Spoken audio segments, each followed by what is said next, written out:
On October 14th, 2031, every satellite orbiting Earth stopped transmitting for exactly 1 minute and 17 seconds. No government could explain it. Military systems failed simultaneously across every continent. Civilian aircraft temporarily lost navigation. Entire cities experienced blackouts without warning. For those 77 seconds, humanity believed the world was under attack. Then the signal arrived, not through televisions, not through radio, but directly through every digital screen connected to the internet. Phones activated by themselves. Computers powered on automatically. Giant electronic billboards flickered violently before displaying the same message in every language on Earth. We have arrived. Panic spread globally within minutes. Stock markets collapsed instantly. Airports shut down. Millions flooded social media searching for answers, while governments denied responsibility. Then the objects appeared. At first, astronomers believed they were meteors entering Earth's atmosphere. But the objects slowed before reaching the planet. Hundreds of enormous black triangular crafts positioned themselves silently above major oceans around the world. One hovered above the Atlantic, another above the Pacific. Others remained motionless beyond major coastlines. No attacks came. No weapons fired. The crafts simply waited. For 3 days, the world remained frozen in fear. Military forces prepared for invasion while scientists desperately attempted communication. Fighter jets sent near the crafts experienced immediate system failures. Several pilots later described hearing strange whispers through their radios moments before losing consciousness. Then the second message arrived. This time the signal appeared only for world leaders. Representatives from over 40 nations received identical coordinates pointing toward a remote region of Iceland. And beneath the coordinates, one sentence appeared repeatedly. The Union requests entry. Nobody understood what it meant. The United Nations organized an emergency meeting immediately, while conspiracy theories exploded worldwide. Some believed the crafts were preparing an attack. Others claimed governments had known about extraterrestrials for decades. But Daniel Mercer believed something far stranger was happening. Daniel had spent years investigating unexplained disappearances, classified military projects, and UFO sightings around the world. Most stories turned out fake. But not this, because Daniel recognized one symbol hidden inside the transmission. A circular emblem formed from 3 interlocking lines. The same symbol had appeared years earlier inside secret documents leaked from an abandoned research facility in Russia. Documents connected to something called the Extraterrestrial Union. At the time, the files had been dismissed as internet fiction. Until now. Late that night, Daniel received an anonymous message on his encrypted laptop. No sender, no traceable location, only a short video attachment. Hands trembling slightly, he opened the file. Static filled the screen for several seconds before the image stabilized. A man wearing a military uniform appeared inside a dark underground room. Behind him stood enormous metallic walls covered in glowing alien symbols. The man looked terrified. "If you're seeing this," he whispered, "they finally came back." Suddenly, alarms began sounding somewhere behind the camera. The soldier looked over his shoulder in panic. Then the lights inside the room shut off completely. For one brief second before the video ended, something tall moved silently in the darkness behind him.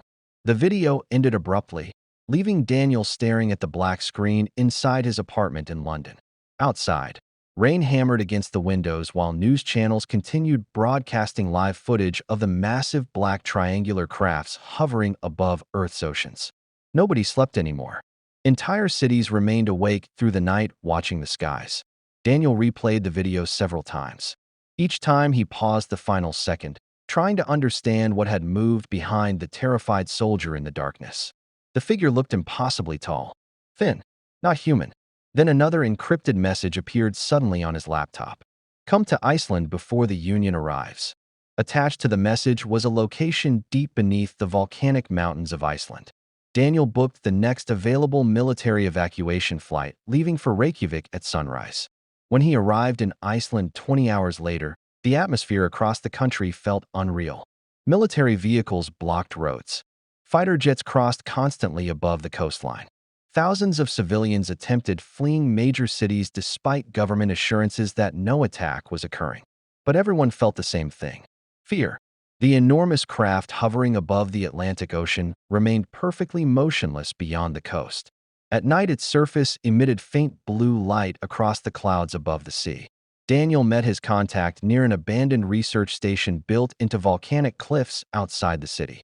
The man introduced himself only as Elias, former intelligence officer, formerly employed by a classified NATO program investigating extraterrestrial encounters since the 1980s.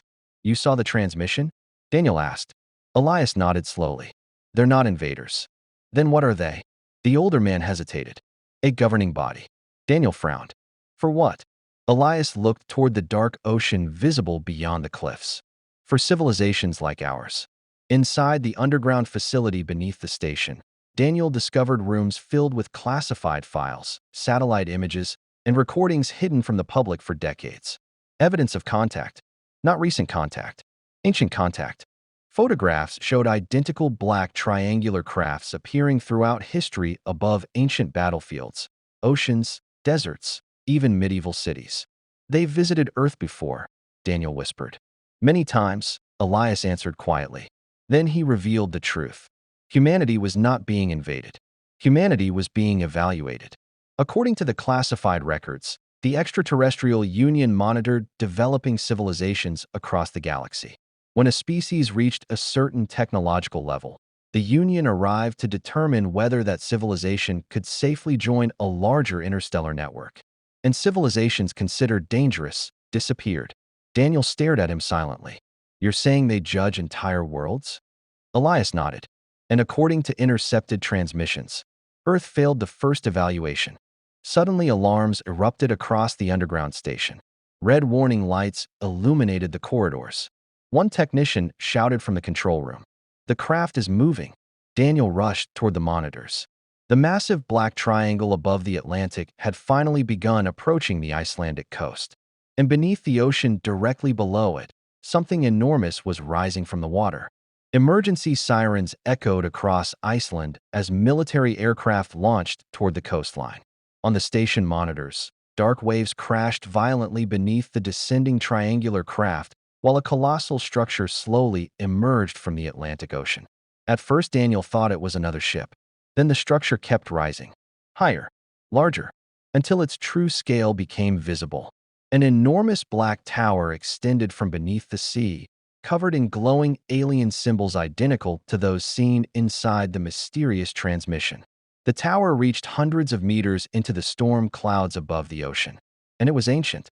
Corrosion and damage covered sections of its metallic surface as though it had remained hidden beneath the ocean floor for thousands of years.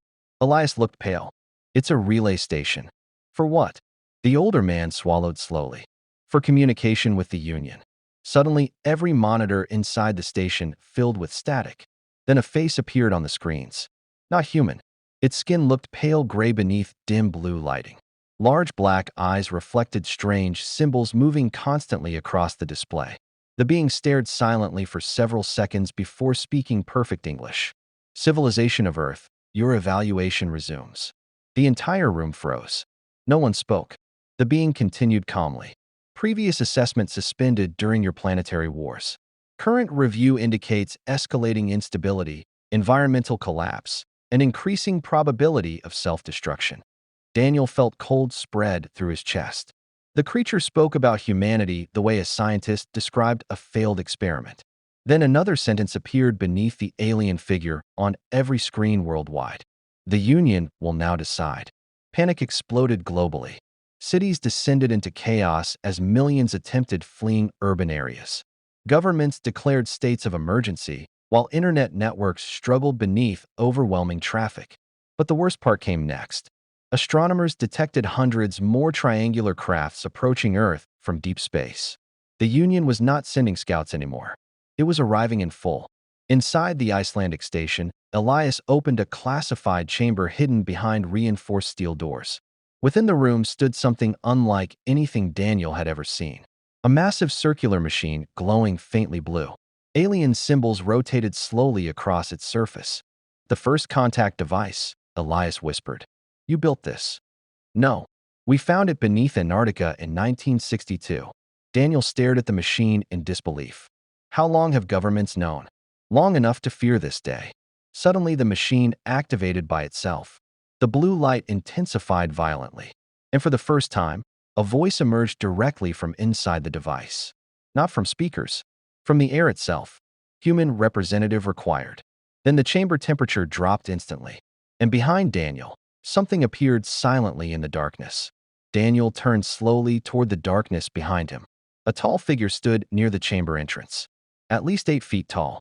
Its pale body appeared partially hidden beneath black metallic armor that moved like liquid around its skin. Glowing blue symbols pulsed faintly across the surface, while its enormous black eyes reflected the rotating light of the alien machine. Nobody inside the chamber moved. Several armed guards raised their weapons instinctively. The being ignored them completely. Then it spoke calmly. Violence will not alter the evaluation. Its voice sounded strange, almost mechanical, yet strangely emotionless. Daniel forced himself to speak. You're part of the Union? The being nodded once. We are observers. Why are you here now? The alien looked toward the glowing machine in the center of the room. Because your species approaches convergence. Nobody understood the meaning. The being continued. Civilizations reaching your technological threshold either unite or collapse. Elias stepped forward cautiously. And if we fail? For the first time, silence filled the chamber. Then the being answered. Then Earth becomes restricted. Daniel frowned. Restricted how? The alien's black eyes focused directly on him. No civilization capable of destabilizing surrounding systems can be permitted expansion. The words terrified everyone in the room. The Union was deciding whether humanity deserved to survive beyond Earth. Suddenly, the facility trembled violently. Emergency alarms erupted again across the station. One technician shouted from the control room. More objects entering the atmosphere. Daniel rushed toward the monitors. Thousands of lights now moved across Earth's skies. Not meteors. Ships. Massive extraterrestrial fleets descending through the atmosphere above every major continent. But they still had not attacked. Instead, the ships positioned themselves silently above the planet as though waiting for a final decision. Then something far worse happened. Military systems worldwide activated unexpectedly by themselves. Missiles armed automatically. Defense satellites powered online. Entire nuclear networks suddenly began preparing launch sequences without human authorization. Inside the station, panic spread immediately. The Union is hacking global systems. But the alien observer shook its head slowly. No, the being looked almost disturbed for the first time. Another faction has awakened. Daniel stared at the creature. What faction? The chamber lights dimmed suddenly. Then every screen inside the facility filled with a new symbol. A red circle crossed by a black vertical line. The alien observer stepped backward immediately. Its emotionless face changed. Fear. The exiles, it whispered. And somewhere high above Earth's atmosphere, the first explosions appeared among the stars. The skies above Earth burned during the night of October 21st, 2031. Across every continent, millions watched enormous explosions illuminate the upper atmosphere as alien ships battled silently above the planet. Fragments of destroyed crafts rained through the clouds like burning meteors. Inside the underground station beneath Iceland, chaos erupted as emergency systems failed one after another. The alien observer stood motionless before the glowing machine, while distant shockwaves shook the volcanic cliffs overhead. Daniel stared at the battle unfolding across the monitors. You said the Union came to evaluate us. The being answered without turning. We did. Then who are the exiles? For several seconds the chamber remained silent. Then the observer finally spoke. A civilization removed from the Union thousands of cycles ago. The screens displayed terrifying images from orbit. Black ships marked with the red symbol attacked both human satellites and Union vessels indiscriminately. Unlike the triangular Union crafts, the exile ships looked jagged and chaotic, almost alive. What do they want? Daniel asked. The observer's voice lowered slightly. Your species. Cold spread through the room. The being explained that humanity possessed something extremely rare. Not technology, not resources, potential. According to the Union, intelligent civilizations evolved differently throughout the galaxy. Most eventually destroyed themselves long before reaching interstellar travel. But humanity had survived repeated extinction threats despite endless conflict. The exiles believed humans could become powerful allies in a future galactic war. The Union believed humanity remained too unstable. Earth had become the center of an interstellar conflict. Suddenly, the glowing machine activated violently again. Symbols rotated faster across its surface while alarms screamed throughout the station. The observer looked toward Daniel urgently. The exiles are attempting planetary contact. What happens if they succeed? The alien's answer came instantly. Your governments will accept them before understanding the cost. Then every screen across the facility changed simultaneously. A transmission appeared worldwide. A human face filled the displays. But Daniel immediately realized something was wrong. The man speaking had died nearly 10 years earlier. Former astronaut Victor Hale, officially killed during a classified lunar mission. Yet now he stared directly into the cameras. And behind him stood enormous black structures beneath an alien sky. Victor smiled calmly. The Union fears what humanity could become, he said. But the exiles offer us freedom. Panic spread globally as millions watched the impossible broadcast. The dead astronaut continued speaking. They abandoned us on the moon after first contact. They lied about everything. Then the transmission suddenly distorted. Victor's face twitched unnaturally. For one horrifying second, something moved beneath his skin. Not human movement.